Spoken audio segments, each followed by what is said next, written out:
할렐루야, 성도 여러분, 평안하셨습니까? 지금부터 수요 성경 공부 시간을 가지겠습니다. 오늘 우리가 다룰 본문은 마가복음 2장 18절에서 28절입니다. 다룰 주제는 두 가지입니다. 하나는 금식 논쟁이요, 또 다른 하나는 안식일 논쟁입니다. 특히 이 안식일 논쟁은 결과적으로 주님을 십자가의 죽으심으로 이끌게 됩니다. 금식 논쟁을 살펴보는데요. 이 논쟁은 세리, 레위, 마태의 잔치에 참여한 것과 연관이 되고 있습니다.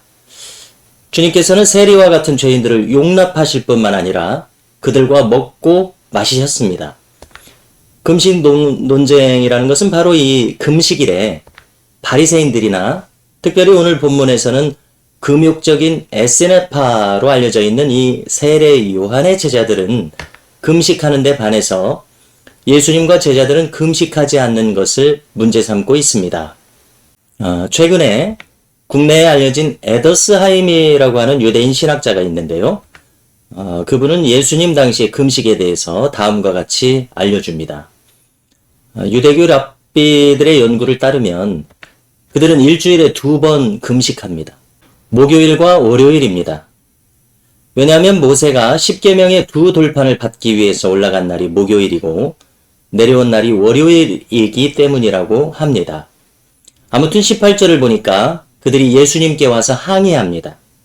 세례 요한의 제자들과 바리새인들은 이 금식일에 금식하는데 어찌하여 당신의 제자들은 금식하지 않나이까? 그러자 주님께서 대답하십니다. 혼인집 손님들이 신랑과 함께 있을 때는 금식하지 않는 법이라고 하십니다. 이것은 당시 유대교에서 실행하던 것이라고 합니다. 혼인주간은 순수한 축제의 시간으로 인정이 되어서 심지어 대속죄일의 엄격한 금식 규정에서도 자유롭도록 허락되었다고 합니다. 먼저 문제를 삼은 자들은 왜 금식하지 않느냐고 물었습니다. 당연히 금식해야 한다고 전제하는 질문입니다.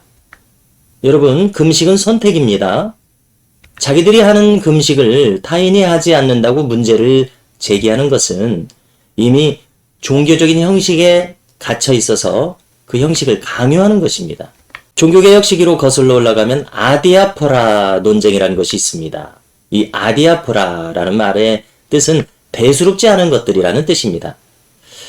구원에 있어서 결정적으로 중요하지 않는 것들은 얼마든지 우리가 신앙생활을 하면서 선택사항으로 둘 수 있습니다. 선택하면 그만입니다. 금식이라고 하는 것은 구원의 결정적인 것은 결코 아닙니다.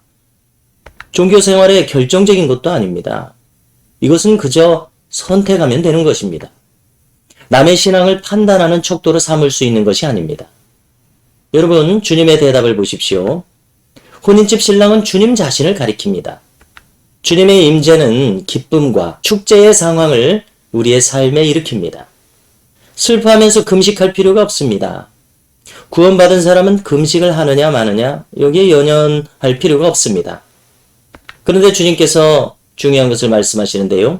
신랑을 빼앗길 때가 오는데 그날은 금식하라고 하십니다. 여러분, 이것은 정말 주님께서 생명을 거두신 성금요일을 가리키기도 하겠습니다마는 영적으로는 그리스도의 부재를 가리킵니다. 그리스도의 부재야말로 인간이 슬퍼할 일입니다. 그리스도께서 계시지 않으므로 인간은 멸망합니다. 십자가의 대속과 무관함으로 구원을 받지 못합니다.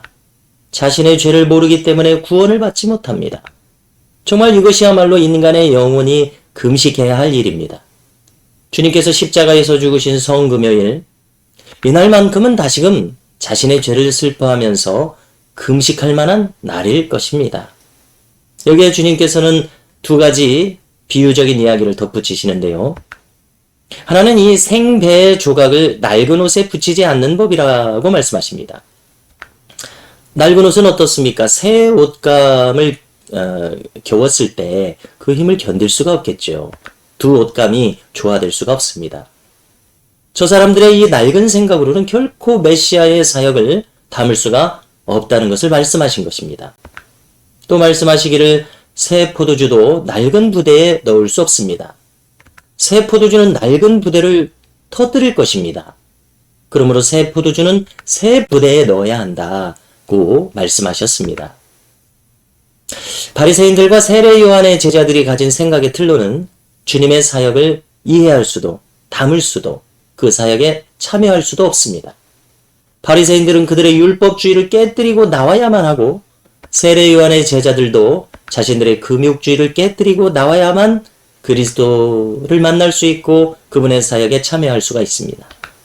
그래야 새 옷감을 받아들일 수 있고 새 포도주를 담을 수 있을 것입니다.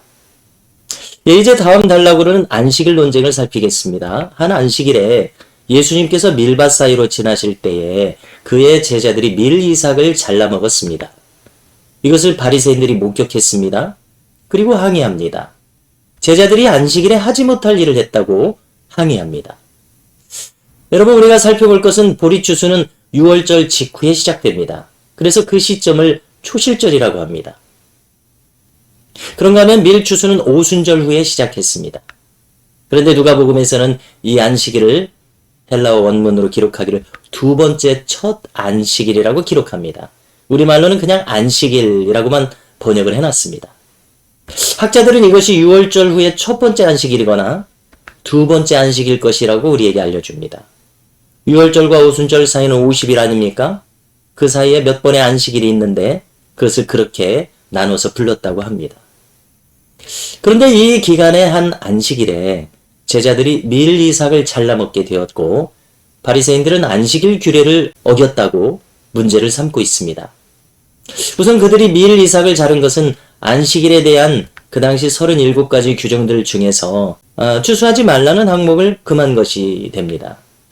또한 이 추수한 것을 비벼서 먹었다면 채질을 하지 말아야 되고 맷돌질을 하지 말아야 되는데 바로 그 규정을 금한 것이 되는 겁니다. 벌써 두 가지 규정을 어겼죠. 또한 2000규빗 이상을 걸었다면 그것도 안식일 규정을 어긴 겁니다. 학자들의 연구를 보니까 당시 바리새인들 중에서도 생명에 관계된 것, 성전 제사에 관계된 일은 안식일 예외 규정으로 두고 있었습니다. 당연하지 않습니까? 마땅히 그래야죠. 그런데 지금 문제를 삼는 이 바리새인들은 죽은 전통주의에 사로잡혔습니다. 그 당시 어떤 바리새인들이 가지고 있는 융통성도 가지지 못한 그런 딱딱한 바리새인들이었다는 말입니다. 그저 예수님과 제자들에 대해서 흠을 잡고 싶은 것입니다. 주님은 이미 안식일에 병자를 고치셨습니다. 회당 안에서도 고치셨고 밖에서도 그리하셨습니다. 이 모든 것이 저들의 눈에는 벗어나 보이는 겁니다. 여러분, 아픈 사람을 고치는 것이 얼마나 귀한 일입니까? 다른 바리새인들도 이미 그 시대에 그것을 인정했었습니다. 왜냐하면 생명에 관한 것이기 때문에 그렇습니다. 그렇지만 주님 주변에 있는 죽은 전통에 사로잡힌 바리새인들을 보십시오. 그들은 이것을 인정하지 않고 있습니다. 주님은 답변하십니다. 다윗의 일화를 언급하십니다. 그가 녹당에 갔을 때가 안식일이었던 것 같습니다. 제사장들이 성막에 진설병을 내어주었습니다. 진설병이라고 하는 것은 말 그대로 진설해 놓은 떡이란 뜻입니다.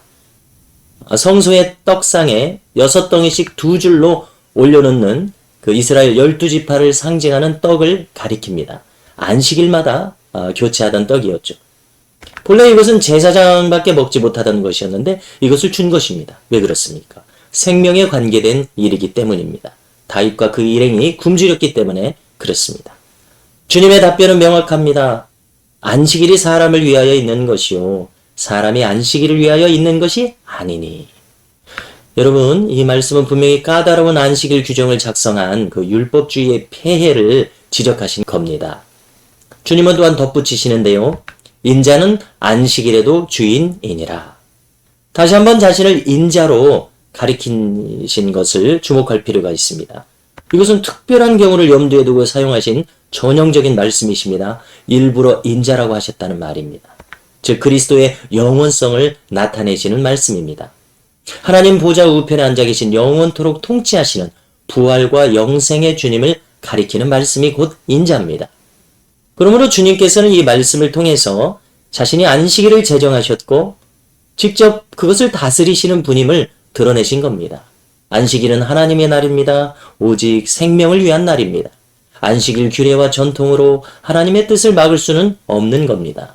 성도 여러분, 이상으로 오늘 금식 논쟁과 안식일 논쟁을 살펴봤습니다. 저 바리새인들은 결국 죽은 전통을 잣대로 하는 그 율법주의로 말미암아 결국은 그리스도를 십자가에 못 박기에 이르게 됩니다. 전통에 갇힌 종교인이 이처럼 무서운 것입니다. 죽은 전통에 갇힌 죽은 종교인 말입니다. 오늘 우리는 주님의 말씀을 함께 기억해야겠습니다. 새 술은 새 부대에 담아야 합니다.